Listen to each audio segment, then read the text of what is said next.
Hi Cancer, this is going to be your weekly manifestation reading. This reading is going to be based off of Abraham Hicks's practices in regards to law of attraction. So if you don't know what that's all about, I would highly suggest you Googling that or YouTubing it. So whatever wants to come through is going to come through, okay? So let's see what we got here so far. I am selfish enough to want to feel good. Feeling good indicates your connection to clarity, wellness, and an abundance in all good things. Feeling good is in your most natural core belief. Oh, just gonna take, well, I'll take the two, it came out. So I'm gonna read that again. Feeling good indicates your connection to clarity, wellness, and an abundance in all good things. Feeling good is your most natural core belief. Okay, so when you don't feel good, things are not clear. 13, what do I want and why do I want it? When you acknowledge what you do not want and then ask yourself, what is it that I do want? You begin a gradual shift into the telling of your new story and into a much improved point of attraction. You get the essence of what you think about, whether you want it or not, because the law of attraction is unerringly consistent. Therefore, you are never only telling the story of how it is now, you are also telling the future experience that you are creating right now. Behind my every desire is my desire to feel good. 50. There is no desire that anyone holds for any other reason than that they believe they will feel better in the achievement of it, whether it is a material object, a physical state of being, a relationship, a condition, or a circumstance. At the heart of every desire is the desire to feel good. 25. But whose truth is the true truth? With enough attention to anything, the essence of what you have been giving thought to will eventually become a physical manifestation. And then, as others give attention to it, they help it expand. In time, this manifestation, whether wanted or not, is called truth. Deliberate creation is about deliberately choosing those experiences and make your truths.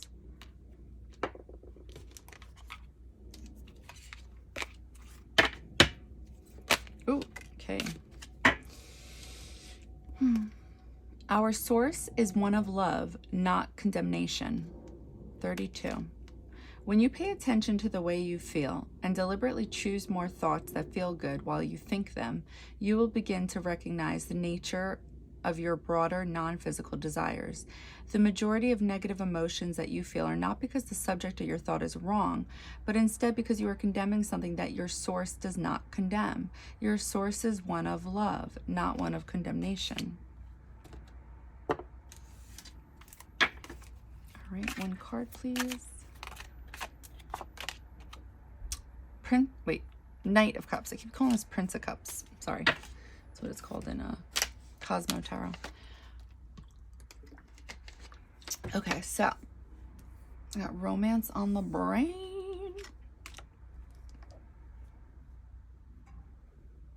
Behind my every desire is my desire to feel good. Our source is not one of love. Oh, our source is one of love, not condemnation. But whose truth is the true truth? I am selfish enough to want to feel good. What do I want and why do I want it? Okay. All right, I'm going to close my eyes. I'm going to channel and see what wants to come through.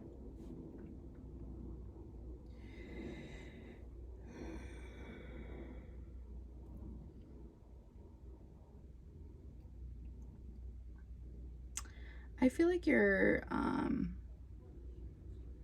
I'm getting like a Two of Wands energy, like over, like a choice needs to be made, something like that.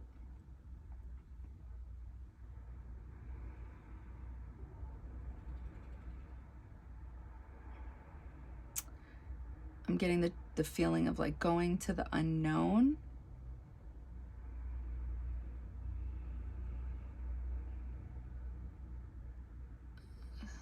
So I'm seeing that this is like the thoughts in your head, going on a journey.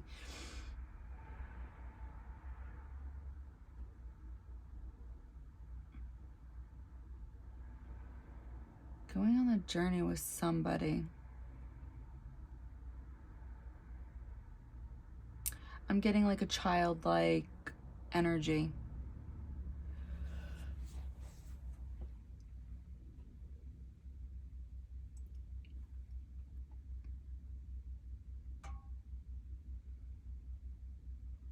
I'm getting something about you and leadership.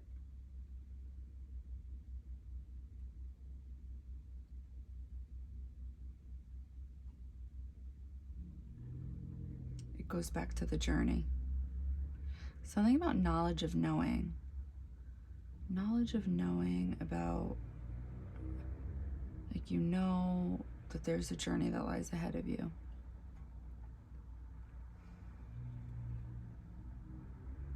And it requires leadership.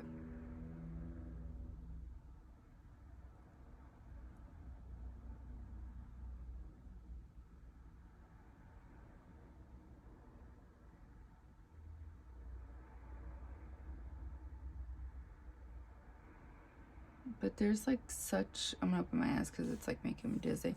There's like very back and forth energy with this. Like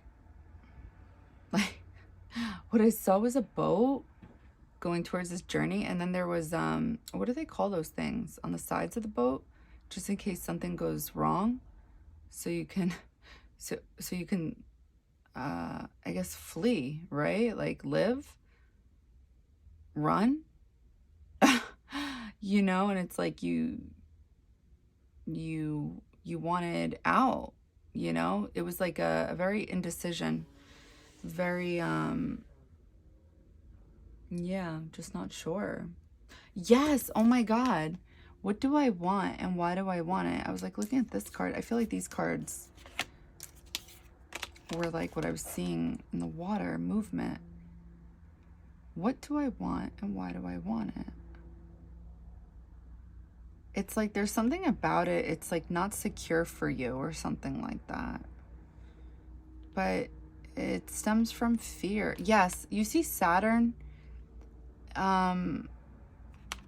Maybe you have an aspect, Saturn squares, and then check what planets it squares. I feel like that's why it's like you don't want to make any moves towards something, because it's like it was very like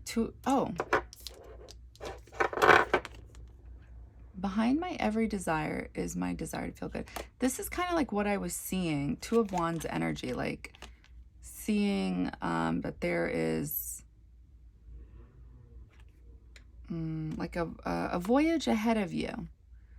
There is no desire that anyone holds for any other reason that they believe they will feel better in the yes. It's like the journey includes leadership of some kind. And it's like you could feel better with this, but because of Saturn's energy, you fear it. But that's the obstacle. And that's why there's you reap rewards with it when you go for it, because it's like it's difficult and it's hard when Saturn squares another planet, because it's an energy that you're going to feel intensely, and it's usually about something you're meant to do. So there's something about leadership, and you feel like there's a chance it'll make you feel good, but then you're like, but whose truth is the true truth? But then you doubt it, which is exactly what the energy of Saturn squaring another planet does. And that's the test. You know, it's like, you know, like when people make those comments like, yeah, it's a test. Like, no, you're really being tested. It's like if you're into spirituality and you believe in the cosmos and astrology and all that, I mean, I would assume you do. I mean, you know, you guys are watching this, right? So it's like that's the obstacle. That's part of the journey. Is the obstacle would be believing in yourself enough to overcome the fear of doubting yourself. So is it the truth? Yeah, of course, definitely. Saturn's coming in for a reason.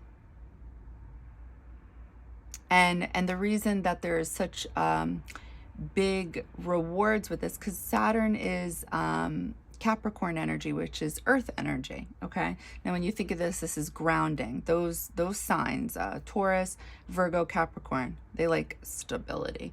They like a firm foundation. They don't like that rocky shit. Okay, so I mean, who does? I mean, that's crazy. But they thrive for that. Okay, so what Saturn does, being the home of Capricorn, or Capricorn the home of Saturn, however it's worded, it's like they're going to give you a bumpy ride. And because Saturn knows it's a bumpy ride, like Saturn is fully fucking aware that it's a bumpy ride, that it's a hard fucking ride. And and Saturn's like, because you've come through, here you go. So the reward in return is very earth-like, earth sign-like. It's grounding, it's long-lasting, and it's going to make you genuinely happy. So the thing is, the reason it's such a bumpy fucking ride is it will truly make you appreciate what it is you're going for in the long run because of the work you put in. Now that sounds like a bunch of like straightforward bullshit. It reminds, when I hear that, it reminds me of those interviews that those celebrities have, that it's like, yeah, money doesn't buy me happiness. And it's like, well, you don't know where to shop then, you know, or you don't know how to spend your money. Where are you traveling is what I'd like to know.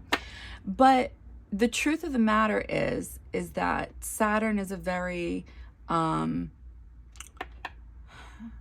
it is a powerful planet. I was just thinking like Pluto's stronger, but it's powerful in the sense that it contains power, it contains manifestation and ego. So it's like, it's that strict dad, right? It wants you to do better. So it's like it wants you to balance out all those energies as well.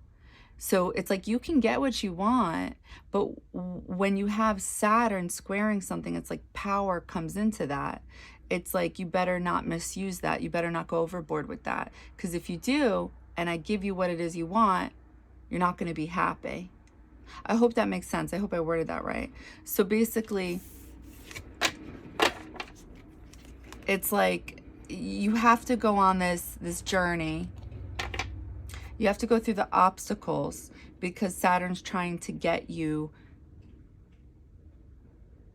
to pure bliss, like pure fucking bliss, pure happiness that we are all able to achieve, that a majority of us do not.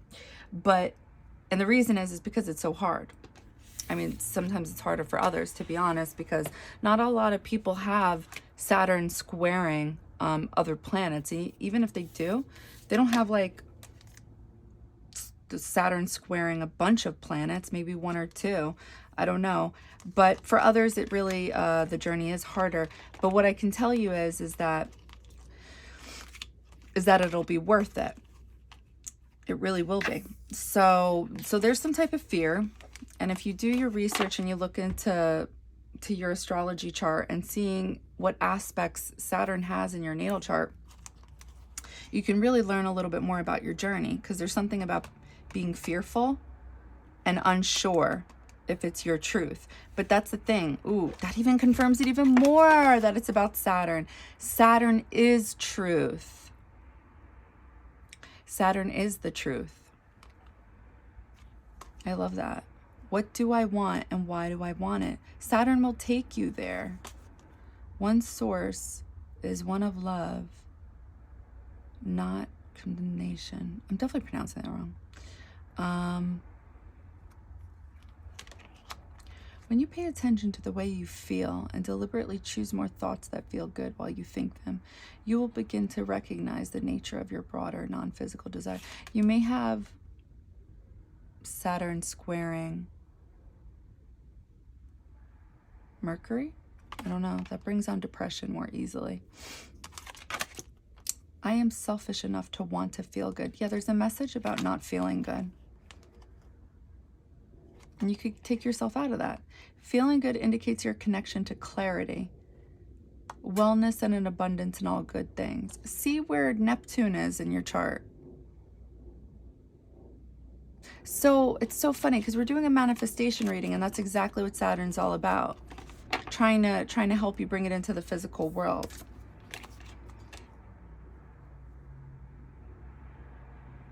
So this is the Knight of Cups. The Knight? Yeah, the Knight of Cups. It's the romantic person who like has an offer. I feel like it's like you can get your bliss, whatever it is you're looking for, but you have to believe in yourself. I would start there. Okay, so I hope that helped in some type of way. You know, it's either your energy or it's not. So, yeah, sending you love and light. Bye.